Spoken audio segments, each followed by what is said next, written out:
और आपको गुजरात में हराएंगे इस बार।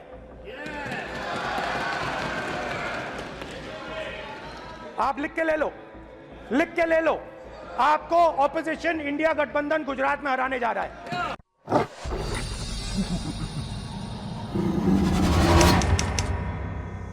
સાથીઓ, એ સમય એટલો પણ દૂર નથી વીતી ગયો કે આપણને ખબર ના હોય કે રાહુલ ગાંધીની મજાક બનાવવામાં આવતી, રાહુલ ગાંધીને પપ્પુ તરીકે પ્રેઝન્ટ કરવામાં આવ્યા અને આ સત્તાધારી પાર્ટીના જે આઈટી સેલ દ્વારા સોશિયલ મીડિયાની અંદર એવી અફવા પણ ફેલાવવામાં આવી કે રાહુલ ગાંધી તો મજાકના પાત્ર છે, રાહુલ ગાંધી તો પપ્પુ છે, રાહુલ ગાંધી તો શહેજાદા છે, એ ગાંધી ફેમિલીમાંથી આવે છે, એ તો પરિવારવાદની નિશાની છે ભારતની અંદર.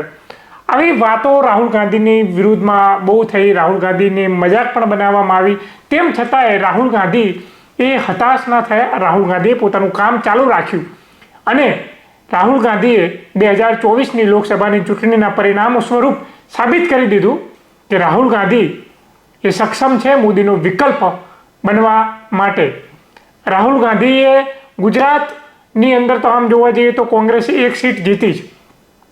કહેવામાં આવતું આ વખતે પણ ક્લીન સ્વીપ થશે, ભાજપ 26માંથી 26 બેઠકો જીતી જશે. પણ ભારત જોડોની અસર એ ગુજરાતમાં પણ જોવા મળી. એટલે આમ જોવા જઈએ તો રાહુલ ગાંધીની મહેનતની અસર ગુજરાતમાં જોવા મળી અને રાહુલ ગાંધી આ વખતે સંસદમાં મોદી અને શાહની સામે, મોદી અને અમિત શાહની સામે ઝાટકીને કહી દીધું કે હવે ગુજરાતનો વારો છે, આ વખતે અમે ગુજરાત જીતીશું, લખીને લઈ લો, लिख के ले लो, गुजरात जीत लेंगे, मैं गुजरात जाता रहता हूँ.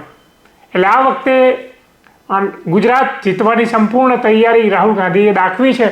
એટલે ભારતીય જનતા પાર્ટી હવે એ ભૂલ નહીં કરે કે રાહુલ ગાંધીને હલકામાં લેશે, રાહુલ ગાંધીને એ ઓછી આંકશે. રાહુલ ગાંધીની આ વખતે રાહુલ ગાંધીને સિરિયસલી લઈને ભારતીય જનતા પાર્ટી એક્ટિવ થઈ જશે અને એક્ટિવ થઈને પ્રજાના કામ કરે તો સારું છે. બાકી આ વખતે જનતા ગુજરાતની મૂળ બનાવી શકે તો નવાઈની વાત નહીં. સાંભળીએ રાહુલ ગાંધીની એ સ્પીચ જેની અંદર એમણે ગુજરાત જીતવાની વાત કરી છે. नोटबंदी कर दी, स्मॉल और मीडियम बिजनेसेस जो हैं, जो हिंदुस्तान की रोजगार की रीढ़ की हड्डी है, बैकबोन है, उड़ा दिया, उड़ा दिया, खत्म कर दिया. आज नतीजा यह है कि ये जो भी करना चाहे करें, हिंदुस्तान के युवाओं को रोजगार नहीं मिल सकता. Job creation backbone is broken, finish, खत्म. नोटबंदी की, गलत जीएसटी लागू की, उड़ा दिया. अब मैं सोचता हूं, पहले मैं सोचता था ये पता नहीं कैसे हुआ, अब मैं समझता हूं कि ये अदानी जी, अंबानी जी जैसे लोगों के लिए किया गया था. ये रास्ता साफ करने का तरीका था, रास्ता साफ करने का तरीका था. गुजरात में मैं गया, टेक्सटाइल ओनर्स के साथ मेरी बात हुई. मैंने उनसे पूछा नोटबंदी क्यों हुई, जीएसटी क्यों हुई. साफ बोला, साफ बोला, अरबपतियों की मदद करने के लिए जीएसटी और नोटबंदी की गई है. नरेंद्र मोदी जी अरबपतियों के लिए काम करते हैं.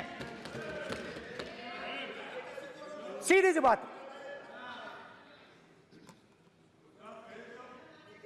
मैं जाता रहता हूं और आपको गुजरात में हराएंगे इस बार. आप लिख के ले लो, लिख के ले लो, आपको ऑपोजिशन इंडिया गठबंधन गुजरात में हराने जा रहा है. સાથીઓ, વિડીયો જોઈને તમને શું લાગ્યું કે શું ખરેખર રાહુલ ગાંધી ગુજરાતમાં સરકાર બનાવી શકે, કોંગ્રેસની એટલા સક્ષમ છે ખરા? શું કોંગ્રેસની સરકાર ગુજરાતમાં બની શકે?